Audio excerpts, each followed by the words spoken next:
நீங்க ஒரு சில விஷயம் யோசிச்சு பார்த்திருக்கீங்களா?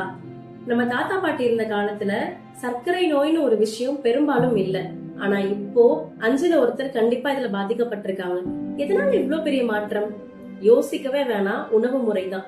உணவு முறைன்ற ஒரு விஷயம் நம்மளோட வாழ்க்கையில எவ்வளவு பெரிய இம்பாக்ட கிரியேட் பண்ணிருக்குன்னு ஒரு ஜெனரேஷனல் ஷிஃப்ட் சொல்றேன். நம்ம தாத்தா பாட்டி இருந்த காலத்துல பெரும்பாலும் இயற்கை உணவுகள் எடுத்துக்கிட்டாங்க அண்ட் ஆக்டிவ் லைஃப் ஸ்டைல் இருந்துச்சு. அதாவது உடல் உழைப்பு அதிகமா இருந்துச்சு. அதனால சர்க்கரை நோய் பெரும்பாலும் இல்ல. அவங்களுக்கு அடுத்த ஜெனரேஷன் நம்ம அப்பா அம்மா generation. Oily foods, sugars, corps என்னதான் அதிகமா எடுத்துக்கிட்டாலும் 95% ஹோம் குக்டு ஃபுட் தான் எடுத்துக்கிட்டாங்க. அதாவது வீட்டிலேயே சமைச்சு சாப்பிட்டாங்க. அதனால இவங்களுக்கு சர்க்கரை நோய் ஒரு 50 வயசுக்கு மேல வர ஆரம்பிச்சது. ஆனா நம்ம ஜெனரேஷன்ல மாடர்ன் ஃபுட்ங்கிற பேர்ல packed items, junks, refine carbs, carbonated drinks இதெல்லாம் அதிகமாக ஆக ஆக 20 வயசுல இருந்தே டயாபெட்டிஸ் பாசிட்டிவா இருக்கு. ஏன் இந்த பிரச்சனை வருது?